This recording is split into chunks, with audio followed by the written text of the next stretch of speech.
போற்று விடுதலை நீப்பாய் இழந்த நிலத்தை இந்த போராட்டத்தில் கலந்து கொண்டிருக்கிற அனைவருக்கும் நான்கு நிகழ்ச்சி சார்பாக காலை நேர வணக்கம்.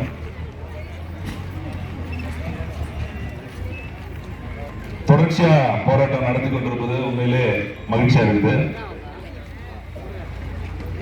காரணம், நம்ம சம்பளத்துக்காக போராடல, சாப்பாட்டுக்காக போராடல, வாழ்விடத்துக்காக போராடிட்டு இருக்கிறோம். அது அப்படி அனாதையெல்லாம் விட்டுட்டு போயிட முடியாது. அது தொடர்ச்சியாக தான் அந்த போராட்டத்தை முன்னெடுக்கணும்.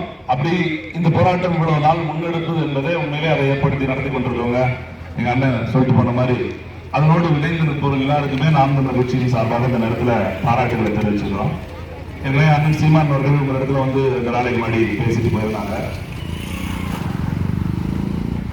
இந்த இப்ப நம்ம என்ன எதிர்பார்க்கிறோம் அப்படின்னா, இப்ப நீங்க உங்களுக்கு தெரியாது நான் சொல்றதுக்கு, நான் இங்க இருக்கக்கூடிய அரசு அதிகாரிகிட்ட பேசணும்னு விரும்புறேன். இங்க கூடிய அரசு நிர்வாகத்திட்டும், காவல்துறையிட்டும், வருவாய்த்துறையிட்டும், மாவட்ட நிர்வாகத்துறையிட்டும் அந்த ஆர்ப்பாட்டத்தின் மூலமா நான் பேசணும்னு நினைக்கிறேன். காரணம், இங்க சட்டத்தின் பிடிக்கலாம் ஆட்சி நடக்குது. சட்டம் ஏற்றினா இது ஜனநாயக நாடு. மக்களாட்சி தத்துவத்தில் மக்களால் வாக்கு செலுத்தி அந்த மக்கள் தேர்ந்தெடுத்த மக்கள் பிரதிநிதிகள் அவர்கள் இயற்றிய ஒரு சட்டத்தின் அடிப்படையில் இங்க சட்ட ஆட்சி நடக்குது. சட்டம் தான் ஆளுது அப்படின்னு சொல்றாங்க. ஆனா அது உண்மையிலே சட்டம் தான் ஆளுதா அப்படின்னா கிடையாது. தனி நபர்கள் தான் இங்க ஆட்சியை கையில் வச்சிருக்கிறாங்க. மூர்த்தி மாதிரியான ஆட்கள், அமைச்சர் மூர்த்தி மாதிரியான ஆட்கள். ஏன் சொல்றேன்னா, உண்மையிலே சட்டம் இங்க சரியா ஆட்சி நடக்குதுன்னா, சட்டத்தின் மாதிரிதான் இவங்க எல்லாம் ஆட்சி நடத்துறாங்கன்னா, நான் ஒரே ஒரு கேள்விதான் கேட்க விரும்புறேன். இங்க ஆர்டிஓ வேலை பார்த்த ஜெயந்தி அப்படிங்கிற அந்த அம்மாவை எதன் பொருட்டு மாத்தினாங்கன்னு சொல்லி இந்த மாவட்ட நிர்வாகம் வராது, மாவட்ட ஆட்சித்தலைவர் சங்கீதா அவர்களுக்கு பதில் சொல்ல முடியுமா? ஒரு ஆர்டிஓ நேர்மையா கொடுத்த பணியை அவங்க சரியா பண்ணிக்கிட்டு இருந்தாங்க. அந்த ஆர்டிஓவை திடீரென்று நீக்கம் செய்ய வேண்டிய, மாற்றம் செய்ய வேண்டிய அவசியம் எங்க இருந்து வந்தது? இப்ப ஒருத்தர் போட்டிருக்காங்களா, கார்த்திகா சொல்லி அம்மா போட்டிருக்காங்களே, அவங்க யாருக்கு வேலை பார்க்கறாங்க? இப்ப நான் கேட்கிறேன், இந்த மக்கள் சார்பா நாங்க நாம் தமிழர் கட்சியை கோரிக்கை விடுறோம். கார்த்திகா அம்மா மக்களுக்கு வேலை பார்க்கிற மாதிரி தெரியல, அவங்களை மாத்துங்க அப்படின்னா உடனே அரசாங்கம் மாத்துமா? கேள்வி எழும்புதா இல்லையா? எதன் பொருட்டு அந்த அம்மா ஏற்கனவே இருந்த ஜெயந்தி அவர்களை இந்த அரசாங்கம் மாத்துறதா? இப்பதான் சந்தேகமே வருது. ஏன்னா போராட்டம் இவ்வளவு நாள் நடந்துட்டு இருக்குது. போராட்டத்தில் என்ன கேட்கிறாங்க? அவங்க கேட்கறதெல்லாம் நியாயமான ஒண்ணு. இந்த அரசாங்கம் என்ன பேச்சுவார்த்தை நடத்தியது? 2004 நீ பேச்சுவார்த்தை, 9 பேச்சுவார்த்தை நடத்தி முடிவு பண்ற. 2009 ஒரு நிலத்தின் ஒப்புகை போட்டு இதெல்லாம் இப்படி எடுத்துக்கலாம் அப்படின்னு ஒரு முடிவு பண்றோம். இப்ப 2024 நீ 2021 பணம் கொடுத்தால் கூட 21 புடிக்கிட்டு விட்டுருந்தா பிரச்சனை கிடையாது. 21 இந்த இடத்தை புடிக்கிட்டு விட்டுருந்தா பிரச்சனை இல்ல. அப்ப நீ என்ன சொல்லியிருந்த? இது பிடிக்கிறதுக்கு ஒரு ஆப்ஷன் கொடுத்திருந்த. என்னது? மறு குடியேற்றம். உனக்கு நாங்க இதுக்கு தகுந்த இடம் தர போறோம்.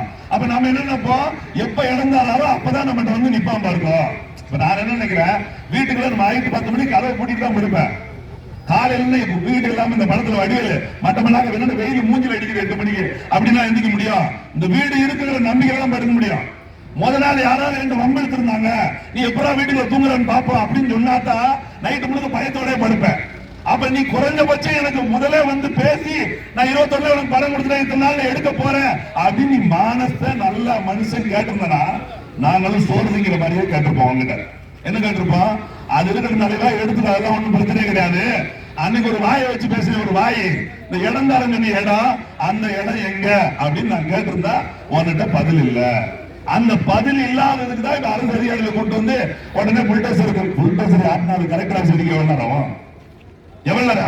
அதுவும் சோறு தானே, அதுவும் சோறு தானே. என்னமோ எங்க வீட்டு சோறு மட்டும் தான் புல்டோசர் அடிக்க. இந்த மாதிரிலாம் பல படம் பார்த்தாச்சு ராஜா. இந்த வந்த வண்ணத்துக்கு முன்னாடி அதெல்லாம் மக்கள் வேற காலம். நீங்க இப்ப காவல் நிலையம் போங்களேன், நம்ம கிட்டே சொல்லுவாங்க, தம்பி இன்னும் சட்டம் பேசுறீங்க. அப்பதான் நான் யோசித்தேன், அவங்களுக்கு சட்டம் தெரியல. நம்ம பேசும்போது வகைப்படுத்த சொல்லுவாங்கல்ல, என்கிட்ட பேசுவ நீ, என்கிட்ட பேசணும். அவனுக்கு மூளைக்கு தெரியல, நம்ம பேசினா அவனுக்கு புரிய மாட்டேங்குது. நம்மள சட்டம் படிக்க கூடாதுங்களா? அப்ப சட்டம் தெரியாம உட்கார்ந்து இப்ப சட்டம் படிச்ச பிள்ளைகளை முதல்ல பாக்குறாங்க. நீங்க சட்டம் படிச்சா வழக்கறிஞர் நினைச்சிடாதீங்க. வழக்கறிஞர் மட்டும்தான் சட்டம் தெரிஞ்சு நிறைய பைத்தியக்காரன். இங்க இருக்க எல்லாருமே சட்டம் பேசுவோம், அப்படிதான் பழக்கப்பட்டிருக்கோம். எங்க அப்பா என்ன அப்படிதான் வளர்த்துருக்காரு. பேசுறா, யாருனாலும் முதல்ல பேசு, முன்னாடி முட்டாள் நினைச்சு கூட பேசி பழகா அப்படின்னு சொல்லி கொடுத்துருக்காரு. சட்டம் தெரியாம யாரு? நாங்களே நாம் தமிழர் கட்சி அதனால சொல்லிக்கிறோம், இலவசமா அடிப்படை சட்டத்தை பள்ளிக்கூடத்துல சொல்லிக் கொடுக்கிறோம். ஃபண்டமெண்டல் ரைட்ஸ் தெரியணும். நம்மளோட உரிமைகள் என்ன, அடிப்படை சட்டம் என்னன்னு புரிஞ்சுக்கணும். ஒரு காவல் நிலையத்துக்கு போகும்போது ஒரு காவல் அதிகாரியை பார்த்து நாம நிக்க வேண்டிய அவசியம் இல்ல, ஆய்வாளர் நம்மளை எந்திரிச்சு வரவேற்கணும். ஒரு ஹோட்டல் ரூம் போட போகும்போது அந்த இருக்கக்கூடிய ரிசப்ஷன் எந்திரிக்காம வரவேற்பார். அது மாதிரி ஆய்வாளர் நம்மளை பார்த்து எந்திரிக்கணும். என்னைக்காவது நடக்குதா? நமக்கு முதல்ல இருக்கு தராங்களா, உட்கார்றதுக்கு விசாரணை தராங்களா, சொல்லுங்க பார்ப்போம். அப்படியெல்லாம் இல்லாம ஒரு வழக்கை விசாரிக்கவே கூடாது, ஒரு பதிவிடவே கூடாது, 3 நாள் எஃப்ஐஆர் போடணும். அதெல்லாம் நடக்கிற கிடையாது. எங்கேயுமே சட்டத்தை ஃபாலோ பின்பற்றவே கிடையாது. அதனாலதான் சொல்றோம், நீ சட்டத்தை பின்பற்றுவனா இருந்தா நீங்க சரியான முறையில சொல்லி அந்த இடத்தை கொடுத்துருக்கணும்ல. இப்ப ஒண்ணு இல்லைங்க, ஒரு மாசம் முன்னாடி செய்தி கொடுத்தாங்க, டவுனுக்குள்ள கோயில் இடத்துல குளத்தெல்லாம் ஆக்கிரமிச்சிருக்கோம் அப்படின்னு சொல்லிட்டு செல்லூர் பகுதியில ஆக்கிரமிப்பு எடுத்துக்கிட்டு இருக்காங்க தெரியுமா, கேள்விப்பட்டீங்களா? வீடுகள்லாம் நீர்நிலை பகுதியில் இருக்குது, அதெல்லாம் எடுத்துன்னு சொல்லி எடுத்துக்கிட்டு இருக்காங்க. அரசு யார் சொல்றா? மதுரை உயர்நீதிமன்றம் இருக்கு. ஆனா அதுவே கம்மாயில தான் இருக்கு, அது வேற விஷயம். அதுவே ஒரு குளத்தை அடிச்சு தான் கட்டிருக்காங்க, அது ரெண்டாவது. சரி, இருந்தாலும் பரவாயில்ல, அவர் நீதிபதி கொஞ்சம் மனசாட்சியோட சொல்லிட்டாரு, நீர்நிலைகளை கட்டாயம் ஆக்கிரமிக்க கூடாது. இன்னைக்கு மழை வந்தாலே சென்னை சென்னைன்னு சொல்றோம்ல, அது மாதிரி மதுரை யாரும் பிச்சை எடுக்க கூடாது அப்படின்னு அவர் ஒரு சட்டம் போட்டாரு. செல்லூர் பகுதியில் இருக்கக்கூடிய அந்த நீர்நிலை பிடிப்புகள் இருக்கக்கூடிய குளத்தை ஆக்கிரமித்து வீடுகளை இடிக்கிற வேலையை பண்ணிருக்காங்க. அதே அரசாங்கம் தான் சென்னவடப்பு குளத்தையும் இங்க செங்கல் இருக்குல்ல அந்த குளத்தையும் இப்ப ஆக்கிரமிப்பு பண்றாங்க. நீங்க நடந்து பாருங்க, தமிழ்நாட்டில் செல்லூருக்கு ஒரு சட்டம், சின்னவடப்புக்கு ஒரு சட்டமா? செல்லூருக்கு ஒரு சட்டம், இங்க நம்ம இன்னொரு பேர் என்ன, இது ஒரு பேர் சொல்றாங்க, செங்கலுக்கு ஒரு சட்டமா? இல்ல மத்திய அரசு அதுக்கு நாங்க தலையிட முடியாதுன்னு சொல்றீங்களா? வெளிப்படையா மூர்த்தி ஐயா சொல்லுங்க, ஐயா நாங்க மத்திய அரசோட மோத முடியாதுன்னு சொல்லுங்க, நாங்க யார் கூடவும் மோதுவதற்கு தயாரா இருக்கிறோம். நீங்க வெளியே தள்ளி நிப்பீங்களா? மாநில அரசால் இதை செய்ய முடியாது, நிறுத்து போக செய்ய முடியும் அப்படின்னா நீங்க விலகி நிக்க முடியுமா? இல்ல மாநில அரசுக்கு தலையீடு இல்லையா? மூர்த்தி அவர்கள் வருவதன் வரைக்கும் இதை பற்றி யாராவது பேசியிருந்தாங்களா? நினைச்சு பாருங்க. இன்னொன்னு நான் கேள்விப்பட்டதான் சொல்றேன், ஒருவேளை அது உண்மை பொய்யெல்லாம் மக்கள் தான் சொல்லலாம். இங்க இருந்து பார்க்க போன மக்களை உண்மையில மூர்த்தி அவர்கள் பேசுதான் சொல்றாங்க. மூர்த்தியாக்கு நான் நிறைய விட்டுறேன், தலை இன்னும் 1.5 வருஷம் தான் இருக்கு, தலை அரசியல் அனாதை ஆகிறதுக்கு இன்னும் 1.5 வருஷம் தான் இருக்கு. அடுத்த தேர்தல் ஆப்பிடிச்சான்னு வச்சுக்கோங்க, உங்களை பார்க்க நாடு இருக்காது. இப்ப 10 பேர் வருஷம் வீட்டு வாசலே கிடக்குறான்ல, அந்த 10 பேரும் போனா நான் போய்கிட்டே இருப்பான். நான் சொல்ல மாட்டேன், நான் சாப்பிட்டு சோர்த்திக்கிறேன், நான் சொல்ல மாட்டேன். நீ நல்லா இருந்தாலும் உன்னை சார்ந்து கூப்பிட வேண்டிய அவசியம் இல்ல, நீ நாசமா போனாலும் உன்னை நாயின் கூப்பிட வேண்டிய அவசியம் எனக்கு கிடையாது. ஆனா உன் கூட இருக்கனே செய்வான். உனக்கு அந்த வெள்ளச்சட்டையும் வெள்ள வேட்டியும் கசங்காம இருக்கிற வரைக்கும் தான் உன் காருக்கு மேல அந்த குழந்தை ஓடுது வருங்க, ஊன்னு செத்த வண்டியில் ஓடுற மாதிரி, அது ஓடுற வரைக்கும் மட்டும்தான் உங்களுக்கு மரியாதை. அது இறங்குச்சுன்னு வச்சுக்கோங்க, கூட இருக்க நாயே மதிக்காது. அதான் உண்மை. அப்ப ஒரு 5 வருஷம் ஆட்சி வந்து உட்கார்ந்துட்டோம் அப்படிங்கிறதா இன்னைக்கு இப்ப நிலத்தை சொல்றாங்கல்ல, இதற்கான மாற்று ஒரு இடம் சொல்றாங்கல்ல, 1.5 சென்ட் தர முடியும் அப்படின்னு முதல் பேச்சுவார்த்தை நடந்ததுல, 1.5 சென்ட் தர முடியும் பேச்சுவார்த்தை நடந்த பேச்சுவார்த்தை இப்ப தரவே முடியாதுங்கிற அளவுக்கு மாறுறது எப்படி? இந்த போராட்டம் ஏன் தொடங்குச்சு? பைத்தியகாரத்தனமா தேவையில்லாம தலையில மண்ணலி போட்டு உட்காந்துருக்கோம். 1.5 சென்ட் தருவேன்னு சொல்லி ஒரு அதிகாரி பேச்சுவார்த்தை நடத்தி போயிருக்கும் போது இப்ப மறுபடியும் தரமாட்டேன்னு சொல்றதுக்கு என்ன இருக்குது? எனக்கு என்னமோ இங்க இருக்க கலெக்டர் தான் சந்தேகமா இருக்கு. எங்க ஊருக்காரங்க வேற, என் மாவட்டம் தென்காசி, அங்க கீழப்பாறு பக்கத்துல திப்பன்பட்டின்னு ஊரு, எங்க அக்கா சங்கீதா, அங்க இருந்து வந்த அம்மா வேற. இப்பதான் விசாரிச்சு பார்த்தேன், பரவாயில்ல, 1.5 சென்ட்லாம் வீடு கட்டிருக்கான். திப்பன்பட்டியில 1.5 சென்ட்லாம் வீடு கட்டிருக்கான். அதான் அமைச்சர் வீட்டையும் பார்க்க சொல்லிருக்கேன், 1 சென்ட்ல கட்டிருக்காருன்னு பார்த்துட்டு வாயா. அவங்களே வாழும்போது நம்ம வாழ முடியாதா? ஒருவேளை 1.5 சென்ட்டுக்கு 1 சென்ட் கூட கட்டினா செருப்பு கொண்டு அடிச்சிடலாம். ஏண்டா நீ 1.5 சென்ட்ல இருக்க மாட்டா, நான் 1.5 சென்ட்ல இருக்க மாட்டா, நீ மனுஷன் நானும் மனுஷன் கேட்கலாம்ல, ஆள் அனுப்பிங்க, மூர்த்தி பத்திரமா அளந்து கொடுத்து விடுங்க. யோசிச்சு பாருங்க, 1.5 சென்ட்ல வீடு நீங்க எப்படி தெரியல? இந்த கொடுத்துட்டு உங்க அம்மாவுக்கு 1000 ரூபாய் கொடுத்தது நான் தான், உங்க மண்டாட்டிக்கு 1000 ரூபாய் கொடுத்தது நான் தான். நான் உங்க மண்டாட்டிக்கு கொடுக்குறேன், உங்க மருமகளுக்கு சேர்த்து கொடுக்குறேன். 1000 ரூபாய் வச்சு உங்க குடும்பம் நடத்தலாம். உங்க வீட்டுல குடும்பம் நடத்த முடியுமா? ரொம்ப நக்கலா கவர்மெண்ட் காசு எடுத்து கொடுக்குது, இவங்க அப்பாவோட சொத்தை எடுத்து கொடுக்குற மாதிரி. ஏன் மாநகராட்சிக்குள்ள இருக்க இடத்தை பிடிங்க விட்டு மறுபடியும் மாநகராட்சி வைக்க கூடாதா? இந்த மக்கள் மீது உனக்கு என்ன வெறுப்பு? மாநகராட்சிக்குள்ள இருக்க மக்கள் அந்த இடங்களை கொடுக்கிறாங்க, அதே மாநகராட்சி கூட அதனால மாநகராட்சி விட்டுட்டு ஊராட்சிக்குள்ள வேற மாவட்டத்துக்கு கொண்டு கொடுக்க வேண்டிய அவசியம் என்ன வருது? ஏன் இந்த இடத்தை சுத்தி நீங்க எல்லாம் இருக்கிறதா? இதுல நீங்க இருந்து நம்ம போறதா? நீ கார்ல போற இடத்துல தான் வீடு இருக்க கூடாதா? இல்ல இருக்கக்கூடாதாங்கிற, நீ கார்ல போற அப்படிங்கிறதுக்காகவே நான் இருந்துட்டு போயிருணுமா? இது என்ன சின்ன இன்னைக்கு இங்க வந்திருக்கிறோம். 1924 இருந்து அங்க இருந்தது எங்க இந்த ஓடுல இந்த காத்தடிக்கு பாருங்க, இந்த பிளைட்ல இறக்குற இடத்துல நிப்பாட்டுறதுக்கு மட்டும்தான் அவனுக்கு இடம் இருந்துச்சு முதலிக்கு. எது இந்த பிளைட்டை கொண்டு வந்து நிப்பாட்டுறதுக்கு மட்டும்தான் இடம் இருந்துச்சு. அதை நிக்க வைக்கிறதுக்கே இடம் கொடுத்தது நம்ம தான். அப்படியே கொஞ்சம் கொஞ்சமா கொடுத்து இங்க வந்து இப்ப பாருங்க, சாலையில கூட போராட விட மாட்டீங்க. ரோட்ல இருந்து போராட்டம் வந்து நீங்க கல்ல கொண்டு வச்சிருக்கீங்க. இங்க இருந்து மட்டும் எங்களுக்கு கையே இல்ல பாரு, கையே இல்ல. இதை நினைச்சிட்டு இருக்கா இந்த அண்ணன் சொல்லுவாரு, இந்த பாலத்துக்கு நானும் வரமாட்டேன், நீ வரக்கூடாது ஒப்பந்தம் இருக்க வரைக்கும் தான். மீறி ஒரு இடம் எடுத்து வச்சுன்னு வச்சுக்க, அப்புறம் பாலம் இருக்கிறது நீ இருக்க மாட்ட. எவ்வளவு நேரம் ஆகும்? உடனே சொல்லுவேன், வன்முறை தூண்டி பேசுறாங்க, இப்படி எல்லாம் தூண்டி பேசுறீங்க. புல்டோசரை கொண்டு வந்துருக்க போல யோசிச்சிருக்கணும். நீ பையன் பண்ணதான் வன்முறை, நீ ஜேசிபியை கூட்டு வரல, நான் மயக்க பிடிக்க வேண்டிய அவசியம் இங்க வந்திருக்காது. ஒரு சாதாரண பொதுமக்கள் நீ நினைச்சு பாருங்க, இந்த அரசியல் பேசக்கூடாதுன்னு பேசலாம், அந்த கொஞ்சம் பொறுத்துக்கணும். ஏன்னா மக்களுக்கு கொஞ்சம் சொல்ல வேண்டிய அவசியம் இருக்குது. 4 நாளைக்கு முன்னாடி ஒரு 10 நாளைக்கு முன்னாடி செய்தி வச்சிருப்பீங்களா, திருமாவளவன் இருக்காரு இல்லையா, இங்க ஒரு இடத்துல வந்து கொடி ஏத்தினாரு. இருந்த சின்ன கொடியை பெரிய கொடி ஆக்கி ஏத்திட்டாரு. ஏன்னா அவர் எம்பி ஆயிட்டார், தலைவர் ஆயிட்டார் இல்லையா, கொஞ்சம் பெருசா ஏத்துறோம்னு ஏத்திட்டாரு. யாரு கூட கூட்டத்தில் இருக்காரு? இதை ஆளுங்கட்சி கூட திமுக கூட கூட்டத்தில் இருக்காரு. கூட்டணி கட்சிக்காரு கொஞ்சம் பெரிய கொடியை ஏத்திட்டாரு. எங்க அம்மா கலெக்டர்மா, அவர் கலெக்டர் மாமா மாவட்ட செயலாளர் தெரியல, அது ஒரு அறிக்கை கொடுத்து பாருங்க. கொடி ஏத்துற பொழுது வீசி கேட்காதீங்க, கேஸ் யார் மேல போடணும்? கொடி ஏத்துற மேல போடணும். ஏத்தும் போது வேடிக்கை பார்த்தாங்கல்ல, அந்த அதிகாரிகள் சஸ்பெண்ட் பண்ணிட்டாங்க. அதே எங்க அப்பா 7 வேலை சொல்லுமா நினைக்கிறேன், நம்ம 3 வேலை சொல்லிக்கிறீங்க.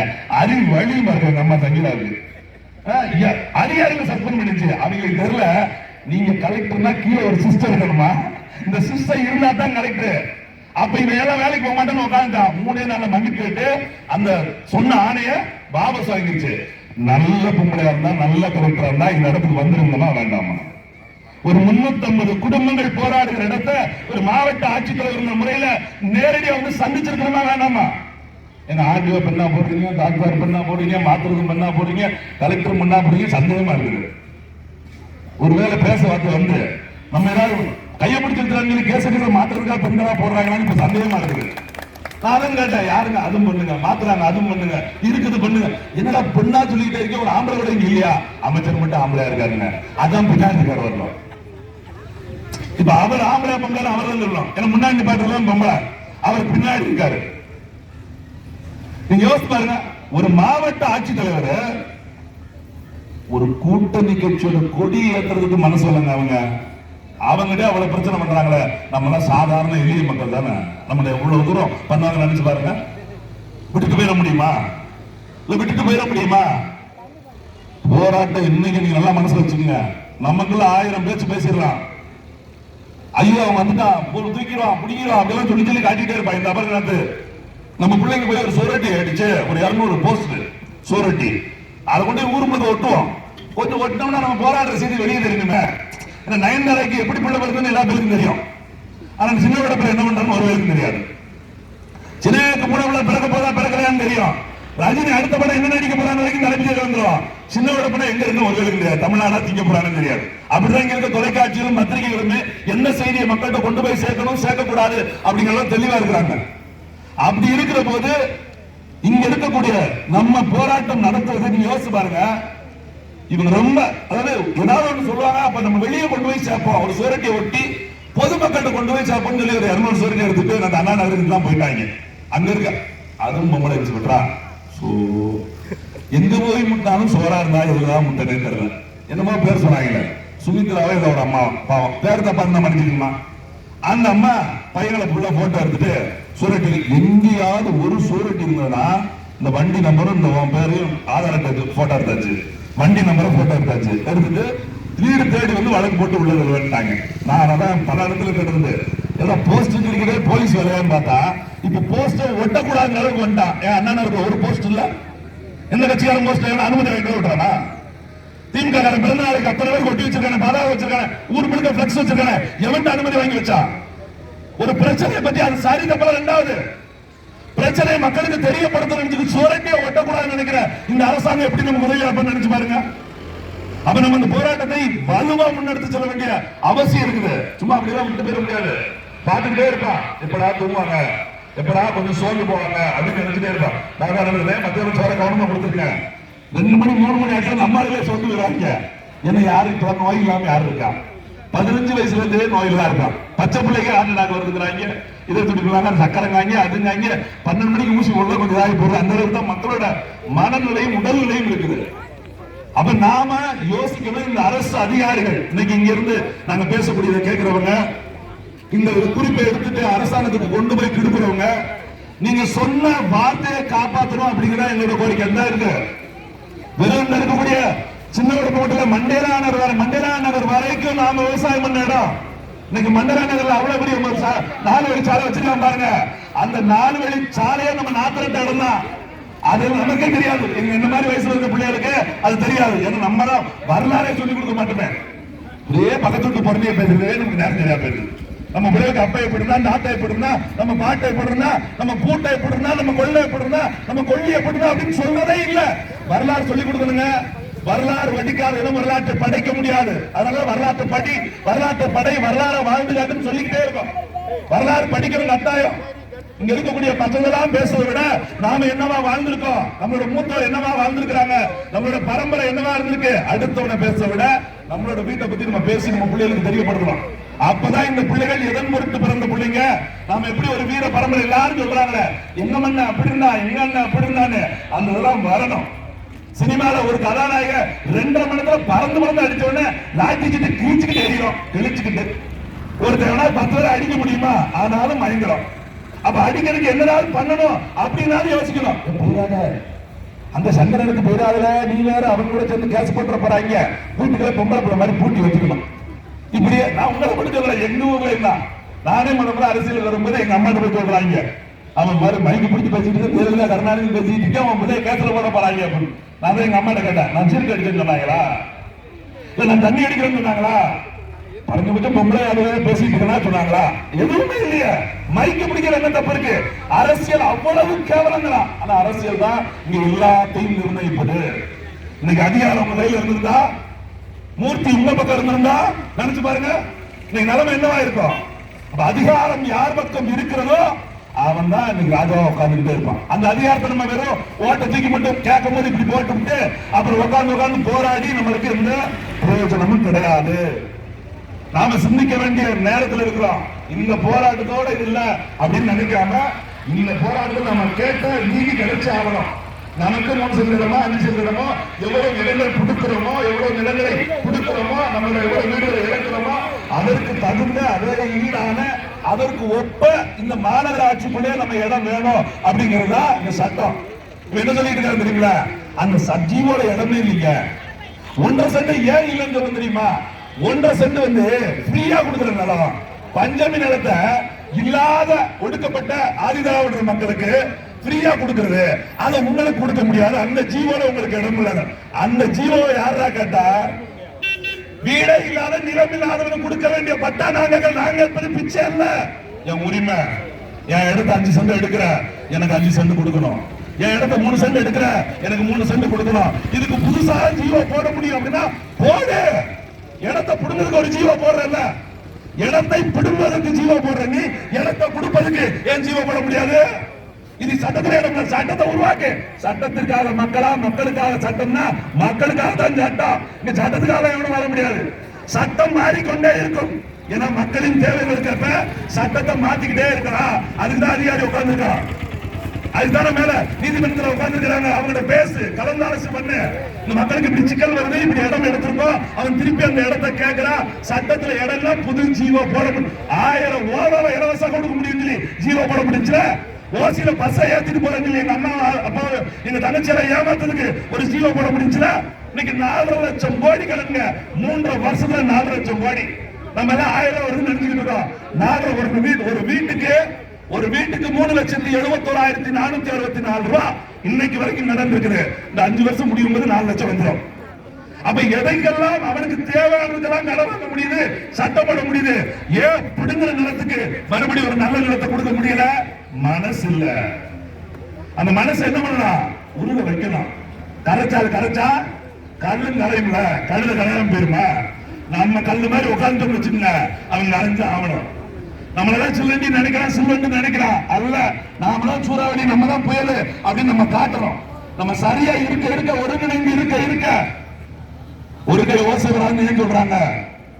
ஒரு கை ஓசை வராங்க ஏன் சொல்றாங்க அப்படிலாம் ஒரு சின்ன பிள்ளைகள் பள்ளிகள் ஆரம்ப பள்ளிகள் சொல்லி ஒரு சிங்கம் 4 மாடு தான் பயப்படுங்க 4 மாடு ஒண்ணு சேர்ந்துருந்தா ஒரு சிங்கம் காட்டுக்கு ராஜா 4 மாடு ஒன்னா இருந்தா பயப்படுறான் ஒரு மாட்டை உடைக்கிறதுனால 4 பிடிக்கணுங்கிறா நாம ஒட்டுமொத்த மக்கள் ஒன்னா இருந்தா ஒரு ஆட்சியாளர் என்ன பண்ணிடுவான் ஏன் நினைச்சு பாருங்க இந்த 8 வழி சாலைக்கு இடத்த வாங்கிட்டு திருப்பி கொடுத்துட்டு சாலை போட முடியாம அலையிலையா ஸ்டெர்லைட் 21 சுட்டுட்டு இப்ப ஸ்டெர்லைட்டை திறக்க முடியாம அலையிலையா இந்த பரந்தூர் மேலத்துக்கு எல்லாம் நின்று முடிச்சுட்டு இந்த இடம் வாங்க முடியாம தகிக்கலையா நீட்டு திட்டத்தை இங்க கொண்டு வந்து இன்னும் முடிக்க முடியாம நிக்கலையா அப்படி எவ்வளவோ போராட்டங்கள் புதிய வேளாண்மை சட்டம் பாரதிய ஜனதா கட்சி மத்தியில கொண்டு வந்துட்டு விவசாயியோட போராட்டத்தை பார்த்துட்டு பெரிய 86 இன்ச்சு மார்புனாங்க மோடி அந்த மோடியை பின்வாங்கிட்டு தப்பு சொல்ல ஓடலையா எந்த சட்டமும் மக்களுக்கு தான் அது சொல்ல முடியும் அப்படி அந்த கீரை எங்க இருக்கு மக்கள் கையில தான் இருக்கு இப்ப நாம தான் கியர் போடணும் நீங்க ஓட்டுநரை தேடிட்டு கூடாது டிரைவரை தேடக்கூடாது கியர் உங்களே வந்துருச்சு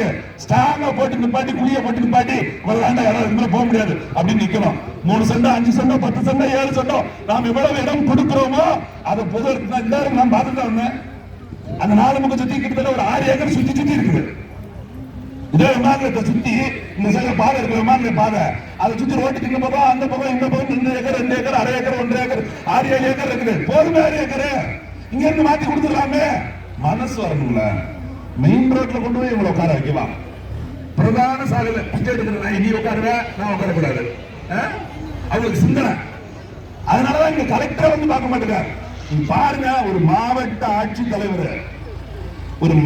ஆட்சித்தலைவர் ஒரு முக்கியமான ஒரு விமான நிலையத்துக்கு இடம் எடுக்கிற பிரச்சனை இவ்வளவு சிக்கல் வருகிற போது உண்மையிலே நல்ல மனசு இருந்தா இந்த இடத்துக்கு வந்து அவங்க உங்கள்கிட்ட பேசிருக்கணும் அந்த பகுதியோட அமைச்சர் இந்த மாவட்டத்தோட அமைச்சர் கண்டிப்பா மூர்த்தி வந்திருக்கணும் இங்க ஒரு அமைச்சரும் மாவட்ட ஆட்சித்தலைவரும் இங்க வராம அவங்களால இதை சாதிக்க முடியும்னு நினைக்கிறாங்கன்னா நம்மள எவ்வளவு கிள்ளுக்கிற நினைச்சுதான் செய்வாங்க அப்ப நாம எவ்வளவு தைரியமாகவும் நிதானமாகவும் நேர்மையோடும் கொஞ்சம் கூட போட்டு பிசு வந்துடக்கூடாது அவசரப்பட்டவே கூடாது யார் முடிவெடுத்து சொல்றாங்களோ அவங்க சொல்லி வச்சுக்கணும் என்னைக்கும் ஒரு தலைமையை கொண்ட கூட்டம் தான் ஜெயிக்கும் எல்லாரும் தலைவராக நினைச்சா தோத்து போயிடுவோம் 1000 கருத்து இருக்கலாம் 1000 கருத்து தனியா இருக்கணும் முடிவு ஒன்னா தான் இருக்கணும் யார் முன்னின்று நடத்துறாங்களோ அவங்க என்ன சொல்றாங்களோ ஒருவேளை அது உங்களுக்கு தப்பா பட்டாலும் கூட நீங்க ஒத்துக்கொள்ளணும் காரணம் இருக்கலாம் அவங்களுக்கு தான் எல்லாமே தெரிஞ்சிருக்கும் இங்க என்ன நடக்கு என்ன பண்றோம் எல்லாம் தெரியும் ஒரு சில பசங்க மாத்தி கித்தி பண்ண கூட நினைப்பாங்க நீங்க எப்படி பண்ணிட்டாங்க அன்னைக்கு இப்படி பேசுறாங்க எப்படி பண்ணிட்டாங்க அவசரப்பட்டோம்னா போராட்டம் சிதைஞ்சு போயிடும் நாம நினைச்சதை சாதிக்கணும் அப்படின்னா கட்டாயம் முன்னெடுத்து செல்ல போறோம் முன்னெடுப்புல நம்ம ஒருங்கிணைஞ்சு நின்னாதான் இந்த போராட்டத்தை வெற்றி பெற முடியும்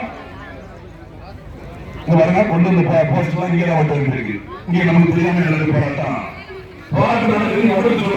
கடைசி போராட்டம் போஸ்ட் இங்கே வந்துருச்சு அப்படி ஒரு செய்தியை கூட வெளியில் இருக்க மக்களுக்கு கடத்தக்கூடாதுன்னு நினைக்கிறாங்கன்னா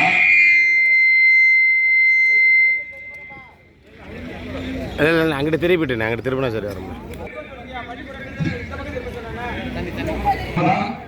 சரியா இந்த போராட்டத்தை எப்படி கொண்டு செலுத்தணும் அப்படிங்கிற கவனமா இருக்கணும் இன்னும் இது தமிழ்நாடு முழுக்க எடுத்து கொண்டு போறதுக்கு என்ன வழி அப்படின்னு பார்க்கணும் ஏன்னா போராட்டம் சின்னோடு இருக்கும்போது மட்டும் அவங்க எப்படி ஜெயிச்சலாம் அப்படின்னு நம்பிக்கையோட இருப்பாங்க அதனால இன்னும் கூட ஒரு பெரிய பேச்சுவார்த்தை வராம அப்படியே காலம் கடத்துற அந்த காலத்தை தள்ளி போடலாம் அப்படின்னு நினைக்கிறாங்க எனக்கு முன்னாடி பேசுறது போல சட்டம் நம்ம பக்கம் இருக்கு நம்ம நம்புவோம் வழக்கறிஞர்கள் சொல்றாங்க நாளைக்கு வழக்கு விசாரணைக்கு வருது கண்டிப்பா பாக்கலாம் ஒன்றும் தப்பு இல்லை அப்படி நமக்கு இதெல்லாம் வந்தாலுமே நம்ம போராடலாம் அதெல்லாம் ஒண்ணு இல்லை இந்த வழக்கு ஒரே ஒரு முடிவு இல்லை அடுத்தடுத்து போராடலாம் ஒன்றும் சிக்கல் கிடையாது ஏன்னா இன்னைக்கு கீழ்மன்றத்தில் நீதிமன்றத்தில் ஒரு தீர்ப்பு கொடுக்கப்படுது அது நடு நீதிமன்றத்தில் உடைக்கப்படுகிறது உயர்நீதிமன்றத்தோட கிளையில கொடுக்கப்படுகிற தீர்ப்பு உயர்நீதிமன்ற தலைமையில் உடைக்கப்படுகிறது உயர்நீதிமன்றத்தில் வழங்கப்படுகிற தீர்ப்பு உச்ச நீதிமன்றத்தில் உடைக்கப்படுகிறது ஆனா சட்டம் ஒண்ணுதான் ஜட்ஜு ஒண்ணுதான் இங்க இவர் ஆமாங்காரு அவர் இல்லைன்னாலும் அவர் அவங்களுக்குள்ளேயே அவர் சிக்கல் இருக்குது அதனால ஒண்ணு இவர் இல்லைன்னு தரணும் ஆமான்னு ஒரு வேலை பிடிச்சிட்டாங்க அந்த ஜட்ஜு ஒரு நபர் கூட தோற்றுச்சா 2 நபர் கூட தோறுவான் 2 நபர் கூட நம்ம தோற்கடிச்சா 3 நபர் 7 நபர் இருக்காங்க ஒருத்தர் கூட விடாம ஒருத்தர் தருவான் அதனால வழக்கை பற்றி நீங்க யோசிக்க வேண்டாம் அது கூட்ட ஒருங்கிணைப்பாளர்கள் பார்த்துக்குவாங்க கட்டாயம் நம்பிக்கையோட போராடுங்க அவ்வளவுதான் முக்கியம் நீங்க சின்ன வயசுக்காக மட்டும் பேசுறேன் எந்த மக்கள் போராடினாலும் முதல்ல நம்பிக்கை தான் எங்க ஊர்ல எனக்கு ஒரு சிறுமிக்கு பக்கத்துல விஸ்வநாதபுரம் ஒரு ஊர் என் ஊர்ல ஒரு 3 கிலோமீட்டர் தள்ளி கூட ஒரு சாராய கிடையாது போராட்டம் வேண்டாம்னு என்கிட்ட வந்து 2 பெண்கள் முதல்ல சொன்னாங்க ஏன்னா முதல் நாள் இரவு அவங்க வீட்டுக்காரு குடிச்சிட்டு ட்ரெஸ் எல்லாத்தையும் கொடுத்து விட்டாரு. 3 பொம்பளை பிள்ளை ஒரு அம்மா மாத்துறதுக்கு துணி இல்ல அப்படின்னு கட்சிக்காரன் பிடிச்சிட்டு அங்க வந்தாங்க. அப்புறம் சும்மா விசாரிச்சு பார்த்தா ஒரு 50 பேர் வருவாங்கன்னு சொன்னாங்க. நீங்க நம்ப மாட்டீங்க, 4 வருஷம் ஓடுற கடையை 11 நாள் போராட்டம் நடத்தி கடைசி 2 நாள் தண்ணி கூட குடிக்காம ஒன்னாங்க அந்த கடையை முடித்தோம். சிவகிரி தாழ்வால இன்னைக்கு வரைக்கும் 2 கடை தான், அதுக்கு மேல ஒரு கடை அந்த அரசாங்கத்துல இன்னைக்கு வரைக்கும் கொண்டு வரவே முடியல. எங்க கடையிலே நிக்குது. மணிவாளன் ஏதாவது சொல்லுங்க, மணிவாளன் ஏதாவது சொல்லுங்க, கொஞ்சம் அட்ஜஸ்ட் பண்ணுங்க, கொஞ்சம் பார்த்து பண்ணுங்க. ஒரு கடை பண்ணுறோம், ஒரு கடை பண்ணுறோம். நான் ஒரு தனியார் தான், சும்மா 10 பேர் இருக்கா. அப்ப நாங்க நினைச்சாலே அப்படி பண்ண முடியும்னா ஒட்டுமொத்த ஒரு கிராமம் நினைக்கிற போது, இன்னும் சொல்லப்போனா உங்களுக்கு உதவியா இத்தனை அமைப்புகள் இருக்கிற போது நாம எவ்வளவு பெரிய வலிமையா இந்த போராட்டத்தை எடுத்துக்கொள்ள முடியும்னு நினைச்சுங்க. இங்க இருக்கிற அரசு அதிகாரிகளுக்கு நாங்கள் நான்கு சார்பாக சரி இந்த போராட்டம் சார்பாக விடுக்கிற வேண்டுகோள் என்னன்னா, நாங்க விடுக்கிற வேண்டுகோள் என்னன்னா,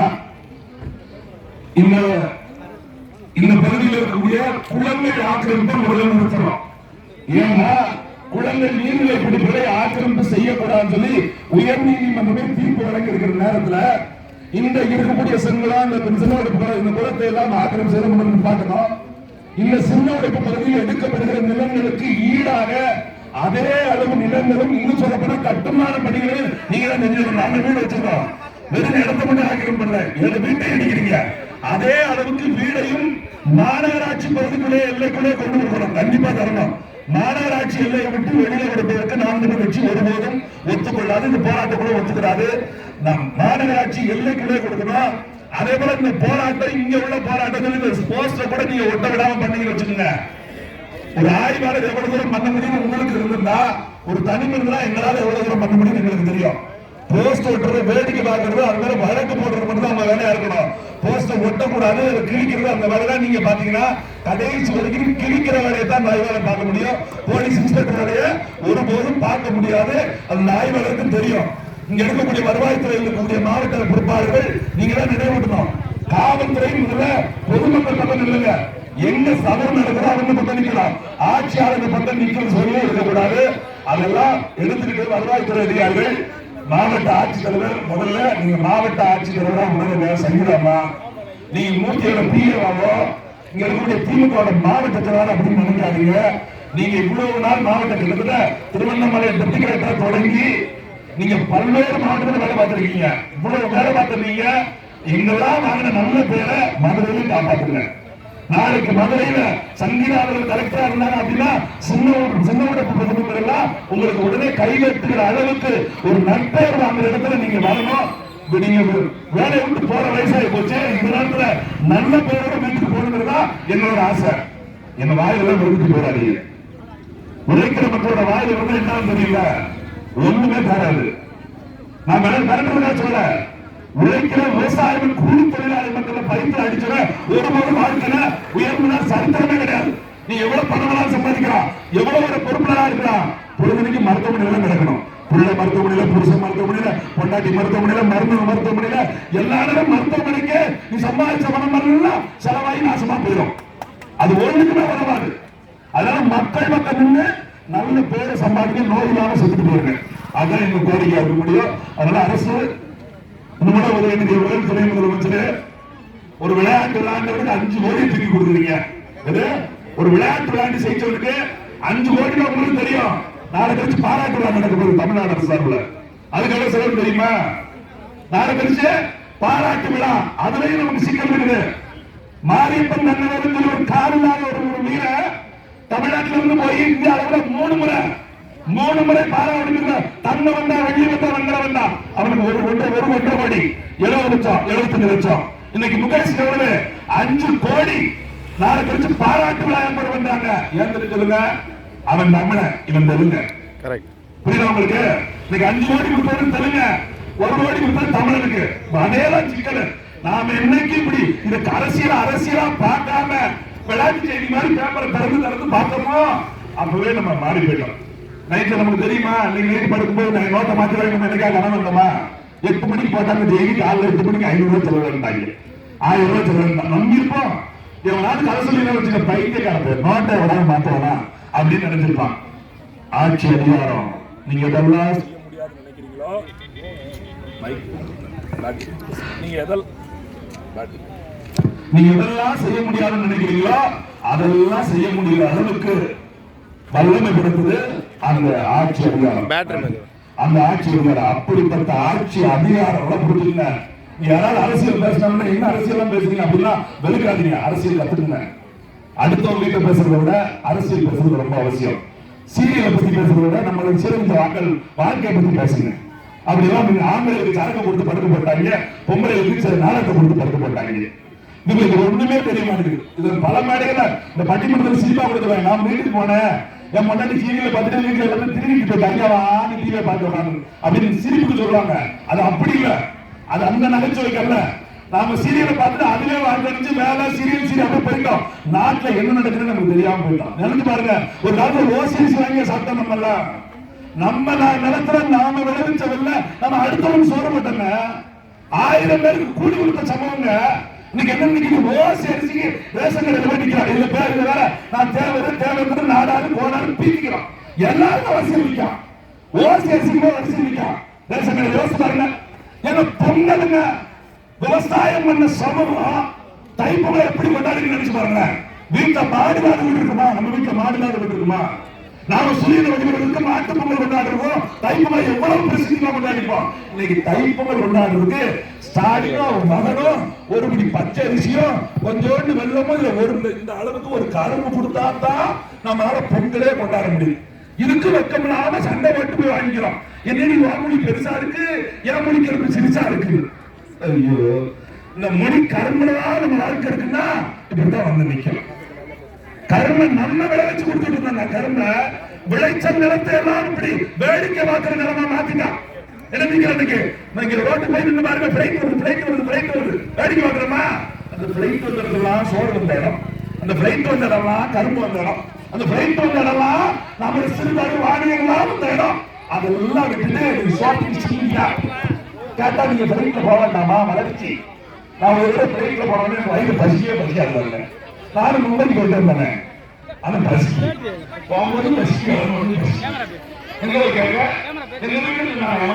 எத்தனை நாளைக்கு நான் 10 பிளைட்ல போயிட்டு வந்துடுறாங்க. சரி போயிட்டு வந்தா நல்லா நாளைக்கு பசிக்காது அப்படின்னு பார்த்தா இறந்தோடனே பசி முதல் உள்ள கார் போட்டு சொல்ல மாட்டேன். என்னன்னு கேட்டா நீங்க 4000 டிக்கெட் எடுத்துருக்கீங்க. 4000 டிக்கெட் நான் 10 நாள் போற காசுதா, அதை 1 மணி நேரத்துல முடிக்கிட்டு அதுக்கே சோறுதல்ல.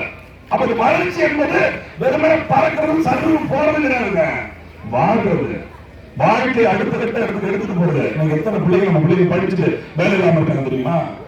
என்ன சொல்றாங்க மாட்டேன், நீங்க இடத்த மட்டும் கொடுங்க, உங்களுக்கு வேலை கொடுக்கறது வேலை கொடுக்கலாம். அந்த நாய் மட்டும் கையில் எடுத்தா ஒரு சூழலுக்கு அடிச்சு சொல்லிச்சுவேன்.